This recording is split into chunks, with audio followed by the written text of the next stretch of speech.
আসসালামু আলাইকুম। ওয়ালাইকুম আসসালাম। ইজ্জত আলী বাড়ি রে কি আর একটু সামনে না? ও, ইজ্জত আলী কি হয় আপনি? আর ইজ্জত আলী আমার শ্বশুর। ও, আমি লন্ডন থাকতাম তো আইসি এই মাত্র কিছুদিন ও নাইতেছি শ্বশুর বাড়ি দাঁড়াইতাম চিনি না। আর কোনদিন আইছেন না? না আর আইসি না কোনোদিন। ও দুলা ভাই, হ্যাঁ? আমি ইজ্জত আলী ছেলে। ও আচ্ছা আচ্ছা আচ্ছা আচ্ছা, আর একটু ভালো আছে না? দেওয়ান দেওয়ান, সাথে দাও তো ভাই।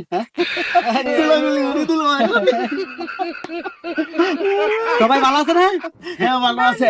তাহলে তো আই বসতে পারি দাঁড়া। ও, আপনি আহন, আমি যাইতাছি। আচ্ছা আচ্ছা, ভালো আছে সমুদ্রে ভাই অন যুগল পাতি সমুদ্রে নিচে গা আমি একলা একলা যাই। আসসালামু আলাইকুম। ওয়ালাইকুম আসসালাম। হ্যালো ভাই, হ্যাঁ আপনাকে তো এই এলাকায় নতুন দেখতেছি। ও আচ্ছা, নতুন দেখতেছেন বিষয়টা হচ্ছে আমি লন্ডন থাকতাম। আমি ইজ্জত আলী আছেন আপনার গ্রামে? হ্যাঁ, ইজ্জত আলী। এই ইজ্জত আলীর আমি মেয়ের জামাই। ও আচ্ছা আচ্ছা, আপনি লন্ডন ছিলেন।